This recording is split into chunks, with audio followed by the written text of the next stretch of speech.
Photo पर भतार लिख के ए जान ए स्टोरी लगा दी हो।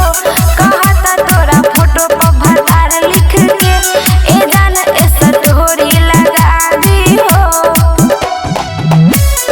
Shri Rajdev recording studio Haraiya.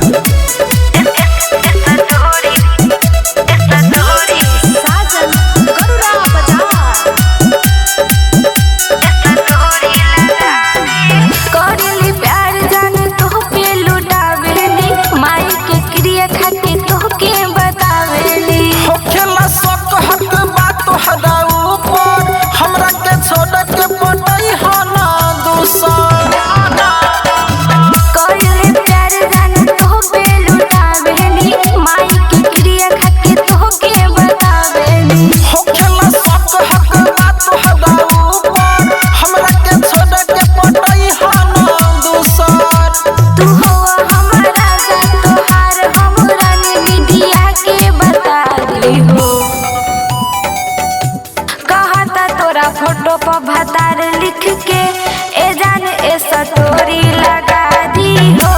कहता तोरा फोटो पर भतार लिख के ए जान ए स्टोरी लगा दी हो।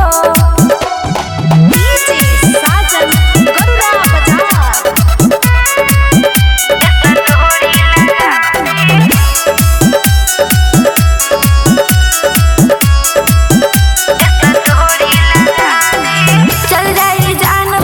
छूटी ना साथ हो। जिंदगी जिए के बाटे धके तोहर हाथ हो। कहबो नदी हाउन का अखिया में आंसू तहरा बिना मर जई है यार बिंद बेआसू। चल जाई जान बाकी छूटी ना साथ हो। जिंदगी जिए के बाटे धके तोहर हाथ हो। कहबो नदी हाउन का अखिया में आंसू तहरा बिना मर जई यार बिंद बेआसू।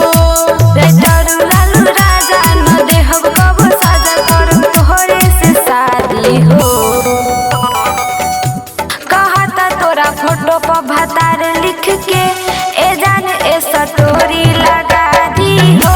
कहता तोरा फोटो पर भतार लिख के ए जान ए स्टोरी लगा दी हो। Shri Rajdev recording studio Haraiya.